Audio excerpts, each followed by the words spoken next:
Assalamualaikum warahmatullahi wabarakatuh. Bagaimana kabarnya? Mudah-mudahan semuanya dalam keadaan sehat walafiat.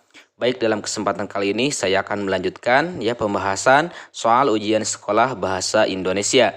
Ini adalah video ketiga. Di video ketiga saya akan membahas soal bahasa Indonesia dari urutan ke-11 sampai soal 15.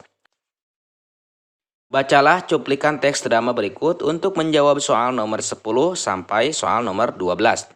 Nah, di soal yang ke-11 ini, latar tempat terjadinya peristiwa pada cuplikan teks drama tersebut adalah di mana? Ya, halte bus, ruang kelas, trotoar jalan, atau pintu terminal. Sebetulnya dari pertanyaan ini kita bisa langsung menemukan di mana latar tempat terjadinya. Karena yang disebut dengan latar itu adalah hal-hal yang mengenai tempat, waktu, dan suasana dalam suatu cerita. Nah, di sini karena sudah ditentukan dalam soal latar tempat.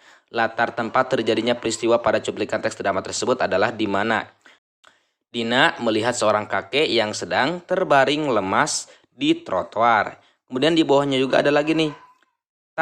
Intan, lihat itu di trotoar. Dina dan Intan pun menuju ke trotoar.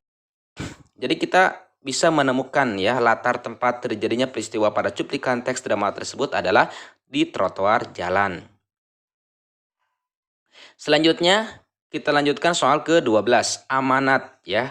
Di sini soalnya adalah amanat. Amanat yang terdapat pada cuplikan teks drama tersebut adalah, nah kira-kira apa amanatnya atau pesan yang disampaikan ya.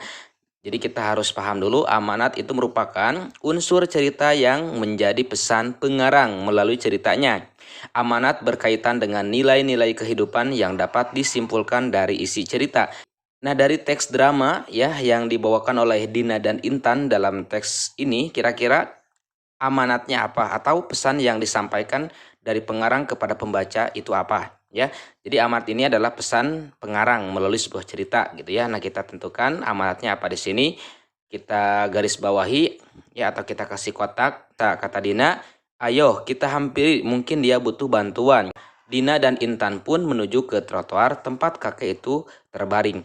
Jadi di sini kita bisa langsung menentukan amanat atau pesan yang disampaikan dari pengarang kepada pembaca, yaitu D kita harus menolong siapa saja yang membutuhkan. Oke, kita tentukan jawaban untuk soal nomor 12. Amanat yang terdapat pada cuplikan teks drama tersebut adalah kita harus menolong siapa saja yang membutuhkan. Kemudian nomor 13. Bacalah paragraf berikut. Kalimat utama paragraf tersebut terdapat pada nomor berapa? Nomor 1, Indonesia meraih emas keduanya pada ajang Asian Games 2014. Kemudian kalimat yang kedua, tambahan emas ini diperoleh dari cabang olahraga bulu tangkis. Kemudian kalimat yang ketiga, medali emas kedua ini disumbangkan oleh pasangan Hendra Setiawan dan Muhammad Ahsan setelah menaklukkan pasangan dari Korea Selatan. Kalimat yang terakhir keempat, perolehan emas ini berhasil mengangkat posisi Indonesia ke peringkat 14 dalam daftar perolehan medali. Kalimat utama paragraf tersebut terdapat pada nomor A1, B2, C3, atau D4. Kita bahas dulu kalimat utama itu apa. Kalimat utama merupakan kalimat yang memiliki ide pokok dalam sebuah karangan. Kalimat ini menjadi bagian penting dalam sebuah tulisan karena mengandung isi cerita. Kalimat utama menjadi bagian penting dalam sebuah tulisan. Kalimat utama disebut juga dengan kalimat pokok atau gagasan pokok. Nah, kalimat utama yang berada di awal paragraf itu disebut dengan paragraf deduktif. Kemudian kalimat utama yang berada di akhir itu disebut dengan paragraf induktif. Dan kita tentukan jawaban untuk soal nomor 13 ini, yaitu berada di awal karena di sini kita lihat Indonesia meraih emas keduanya pada ajang Asian Games 2014. Kemudian di kalimat kedua, kalimat ketiga, kalimat keempat ini adalah sebagai penjelas dari kalimat utama ini.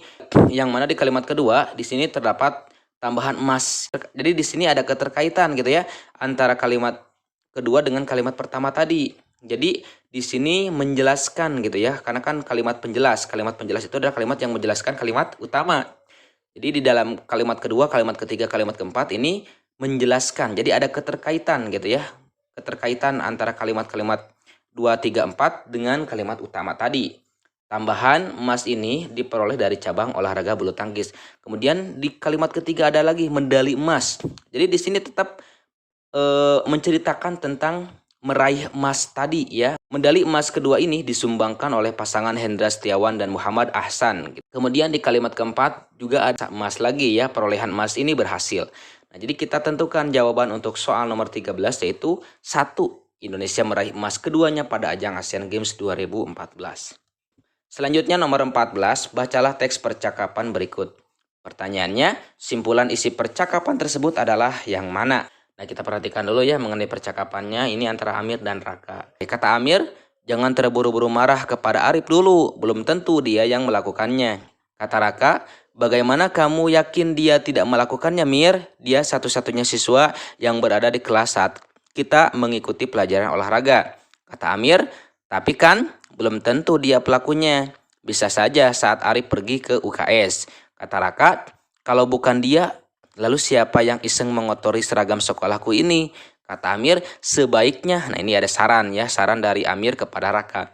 Sebaiknya kita laporkan kejadian ini kepada Ibu Ida agar diketahui siapa pelakunya, supaya kita tidak asal menuduh. Nah, kira-kira mana kesimpulan yang tepat ya isi percakapan antara Amir dan Raka di atas gitu ya. Nah, jadi kita tentukan jawaban untuk soal nomor 14 yaitu C. Raka menuduh Arif telah mengotori seragam sekolahnya saat ditinggal mengikuti pelajaran olahraga. Bagaimana dengan A, B, dan D? Oke, kita perhatikan. Amir memberitahu Raka bahwa ia melihat Arif telah mengotori seragam sekolahnya. Nah, ini salah ya, karena dalam percakapan di atas, jadi dia bukan memberitahu ya kepada Raka bahwa Arif telah mengotori, malahan dia memberi saran ya, jangan terburu-buru marah kepada Arif, belum tentu dia yang melakukannya. Kemudian yang B, Amir dan Raka menuduh Arif telah mengotori seragam sekolah Raka saat pelajaran olahraga. Nah, ini juga salah ya, karena di sini Amir tidak langsung menuduh. Dia memberi saran dulu kepada Raka sebaiknya bagaimana ya sebelum menuduh gitu.